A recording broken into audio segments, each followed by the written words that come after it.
हरिओम। आज 3 अक्टूबर है 2024।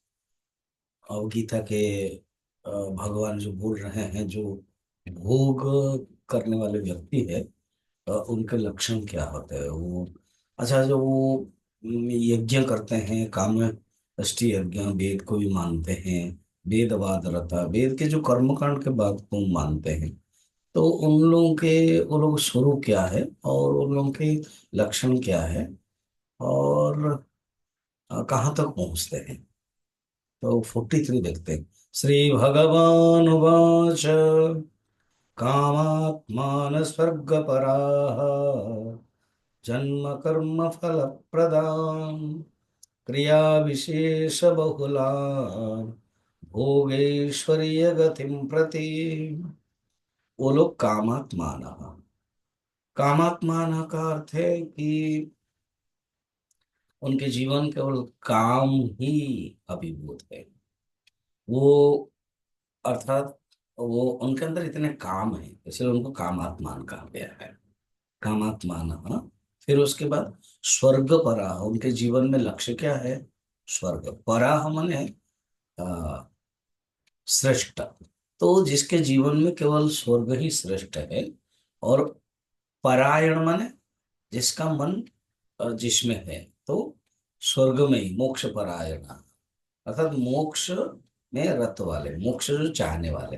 तो इसी प्रकार स्वर्ग परा, स्वर्ग को चाहने वाले, स्वर्ग आदि प्राप्त करने के लिए।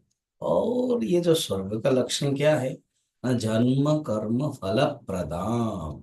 जन्म कर्म फल प्रद है ये। जन्म कर्म ही देता रहता है, उसके अतिरिक्त कुछ नहीं है। तो कर्म कांड ये है जो केवल मानते हैं, और जन्म जन्म कर्म फल देते हैं। काम परायण है, काम स्वभाव होता है। स्वर्ग परक होता है, उनका परम पुरुषार्थ क्या है, स्वर्ग है। और वो लोग जो सुख दुखादि सुख भोग करते हैं, जन्म कर्म फल प्रदान है, एवं भोग ऐश्वर्य, धन आदि ऐश्वर्य, धन जो ऐश्वर्य है उसको प्राप्त करने के लिए करते हैं। और स्वर्ग में सुख भोग करते हैं जहाँ। और ये सब क्या है, कर्म फल, जन्म कर्म, जन्म मरण, भोग करेंगे, क्षीण पुण्य मरते लोग कम विषंगे, वापस आ जाएंगे। तो इस प्रकार के हैं। और क्रिया विशेष बहुला, यज्ञ में अनेक यज्ञ, वेद में जो यज्ञ वर्णन है, यज्ञ का बहुत क्रिया है। और अगर गलत करोगे तो होगा ही नहीं। इसलिए क्रिया विशेष बहुलाम, ऐसे ही उनके है। आगे और भी बताएंगे। तो यहाँ पर कहते हैं क्रिया विशेष बोलो ना, बहु प्रकार के कर्म का विधान बताया गया। आप सोचिए ना, 60,000 मंत्र तो कर्म कांड के हैं, और उपासना कांड को जोड़ दे तो 16,000 है। तो 60% वेद का ही है।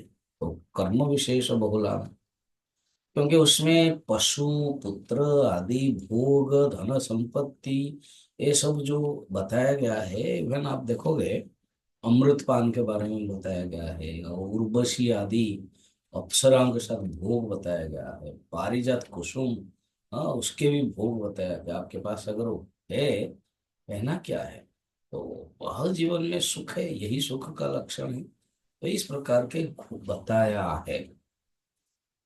अर्जुन क्या कहना चाहते हैं, जो अ, कर्म योग भी नहीं करता है, ज्ञान योग भी नहीं करता है, केवल भोग में रहते हैं, उनके में तुमको बताया। उनका जीवन भोग परक होता है। उनका जीवन किस प्रकार के होता है तुमको मैंने बताया। और आगे बता रहे हैं कि उन ऐसे व्यक्ति क्या मन समाधान होगा, ऐसे व्यक्ति व्यवसायत्मिका बुद्धि होगी, ऐसे व्यक्ति को क्या अव्यवसायत्मिका बुद्धि ही होगी। ये भगवान ने इस 43 श्लोक में कहा। फिर आगे भगवान इस टॉपिक को, क्योंकि 3 श्लोक एक साथ था, तो 44 में भगवान इस टॉपिक को समाधान करते हैं और उसको बताते हैं, इसे रिपरकेशन क्या भगवान चाहते हैं। वो लास्ट में ये बताते हैं, जो हम लोग कल देखेंगे। हरिओम।